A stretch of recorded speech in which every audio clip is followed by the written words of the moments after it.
If you have been living under a rock this week, you may have missed the penguin news at London's SeaLife Aquarium. No, it's not news about them breeding, it is more darker than that. There are approximately 50 SeaLife aquariums worldwide, but the one in London is hiding a dark, deep problem.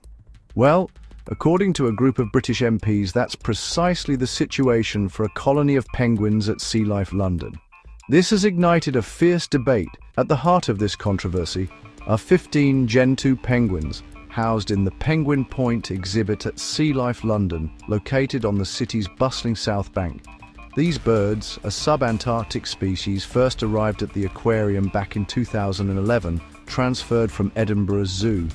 For over a decade, they've been a key attraction. But their home is an entirely indoor sealed enclosure in the basement of the building, a fact that has become the central point of contention. Gen 2s are the third largest penguin species and are known for being the fastest underwater swimmers.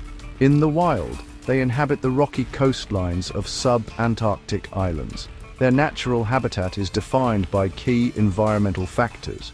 They experience distinct day-night cycles and seasonal changes in light. They require cool, clean air and a specific temperature range to thrive. Their environment includes rocky substrates for nesting and resting, and ample, deep water for swimming, foraging, and socializing. Social structure is also crucial. Gen 2s are highly social birds that form breeding pairs. A balanced colony with sufficient space is vital for these natural behaviors to occur. The campaign against the penguins' living conditions is being spearheaded by a cross-party group of MPs, led by Labour MP David Taylor. Their primary argument is that no animal should be kept permanently without access to natural daylight or fresh air. They allege that the basement enclosure, by its very nature, cannot provide these fundamental requirements.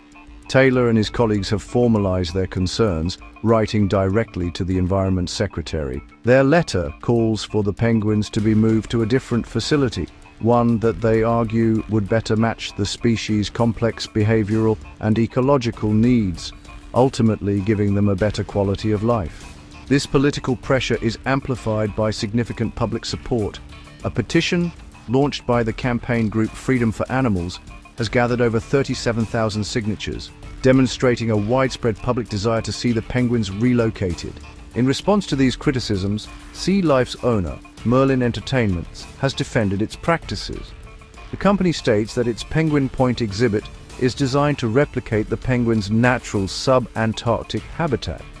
They maintain that the enclosure meets all modern zoo standards and is fully compliant with the relevant legislation. Furthermore, Merlin Entertainments points to the constant, dedicated care the animals receive.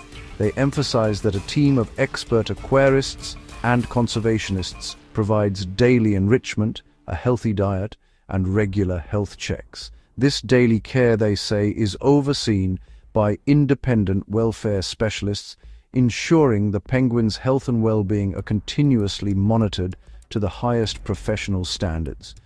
All zoos and aquariums must pass regular, rigorous inspections conducted by independent experts to hold a license. But the debate often lies in the gap between meeting minimum legal requirements and providing the absolute best practice for animal care. It also places a heavy emphasis on providing enough space and complexity for natural behaviors like foraging, diving, and pair bonding to flourish. So what happens now? The path forward is uncertain, but several possibilities exist. One outcome could be significant upgrades to the existing exhibit. This might involve installing more advanced daylight simulation lighting, enhancing ventilation systems, or even expanding the available space for swimming and nesting. However, the feasibility and cost of such upgrades in a basement location are major considerations. Another possibility is relocation. Campaigners are pushing for the penguins to be moved to a sanctuary or another zoo with an outdoor enclosure. This presents its own challenges, including the logistics of moving the animals and ensuring a suitable new home is available. Whatever happens, this debate has become about more than just penguin PR. It raises fundamental questions about the role of modern zoos and aquariums. It forces us to consider how we balance public entertainment and education with the vital work of conservation and scientific research, and most importantly, our ethical responsibility for animal welfare. The future of these 15 penguins now rests on finding that balance. Let me know what your opinion is in the comments.